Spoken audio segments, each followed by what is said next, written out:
Pemirsa, ingin cepat ataukah lambat, wabah corona berlalu dari Ibu Pertiwi adalah sebuah pilihan. Plus dan minus tentunya sudah dihitung pemerintah, termasuk saat memutuskan memilih PSBB ketimbang karantina wilayah atau lockdown.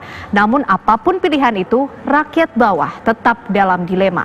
Tinggal di rumah atau terancam kehilangan penghasilan.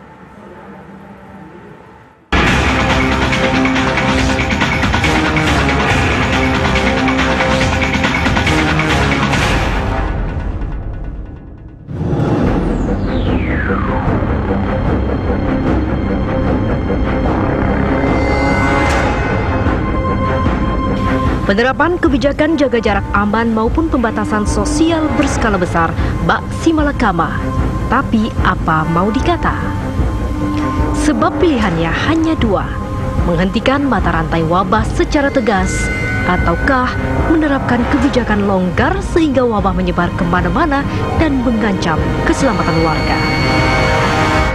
Saya ingin menyatakan bahwa Peraturan Gubernur Nomor 33 Tahun 2020 itu esensinya adalah melindungi dan menyelamatkan masyarakat khususnya dari bahaya COVID-19.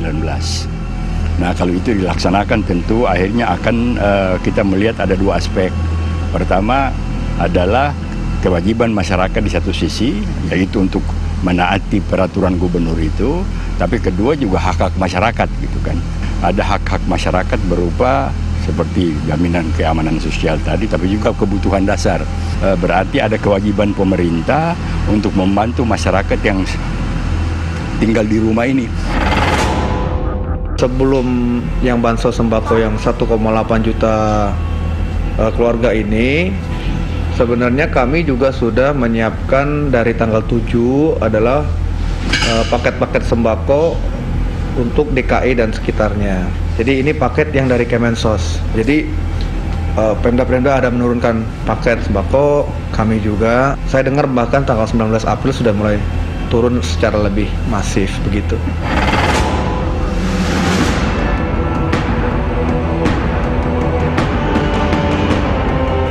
Di Jakarta tercatat setidaknya 1,2 juta kepala keluarga membutuhkan bantuan nyata akibat terdampak penerapan PSBB itu. Angka itu dihimpun oleh Pemberdayaan Kesejahteraan Keluarga dan diklaim keabsahannya.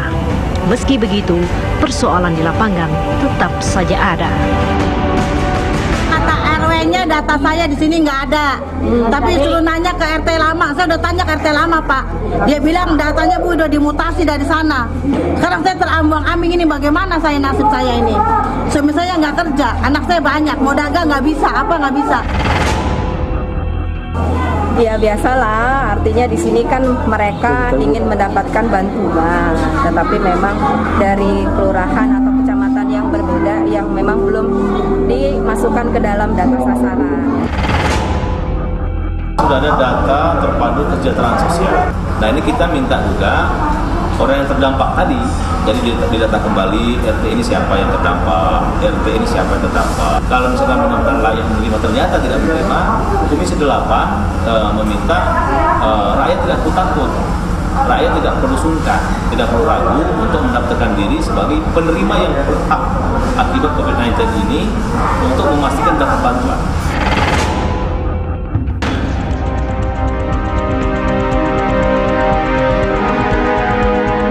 Dipercaya jumlah penerima bantuan kemungkinan besar bakal melonjak. Apalagi kolaborasi Pemprov DKI dan Pusat disebut-sebut menargetkan bantuan meluas hingga ke sejumlah wilayah perbatasan yang tersebar di Bogor, Depok, Tangerang, dan Bekasi. Jadi untuk bansos sembako yang sedang kita finalisasikan ini, harapannya hari Senin minggu depan paling lambat sudah mulai turun ya, dengan total target itu adalah 1,8 juta keluarga di Jabodetabek ya.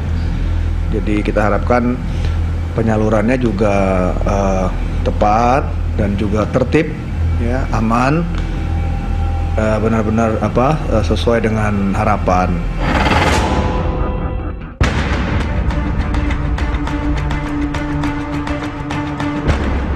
Meski keseluruhan kasus corona di wilayah Jakarta, Bogor, Depok, Tangerang, dan Bekasi disebut-sebut mencapai 70% kasus nasional, bukan berarti wilayah di luar Jabodetabek luput dari perhatian pusat. Anggaran triliunan rupiah pun siap digelontorkan pemerintah pusat untuk membantu masyarakat terdampak menghadapi situasi ini. Di balik misi mulia itu, terselip pesan kuat. Bantuan yang disalurkan mesti tepat sasaran, adil, dan transparan. Ada beberapa potensi korupsi sebenarnya yang bisa terjadi dalam penanganan COVID ini, dalam implementasi anggaran untuk COVID ini. Yang pertama, khususnya terkait dengan perlindungan sosial, itu yang pertama adalah soal data. Jadi kalau datanya tidak valid, hampir dipastikan penerima manfaatnya juga diragukan. Nah, ini yang menjadi PR pertama bagi pemerintah sebenarnya dan pemerintah daerah untuk melakukan pendataan ulang. Kami meminta selalu data divalidasi dan mungkin pastilah ada yang tidak tepat sasaran. Oleh karena itu perlu respon dari masyarakat. Anggarannya sebenarnya kalau 40 sekian triliun yang tadi disampaikan itu tidak hanya yang bansos sembako Jabodetabek dan bansos tunai ya. Itu juga mencakup yang perluasan dari program kartu sembako. Ini kan yang program reguler kami. Nah, untuk yang bansos tambahan ini, untuk bansos tunainya mungkin sekitar 16,5 triliun begitu. Siapa yang menerima adalah 9 juta keluarga di luar Jabodetabek. Datanya dari mana? Datanya gabungan. Artinya data yang ada di kami, data terpadu kami, dan juga data tambahan dari daerah.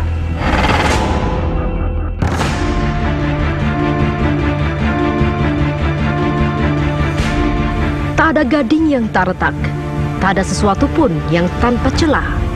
Pun cara pemerintah menangani penyebaran wabah corona di negeri ini. Tapi sudahlah, tak perlu saling tuding siapa benar, siapa salah. Sebab di depan mata tersaji nyata wabah corona yang belum kunjung reda dan nasib rakyat jelata yang kian merana.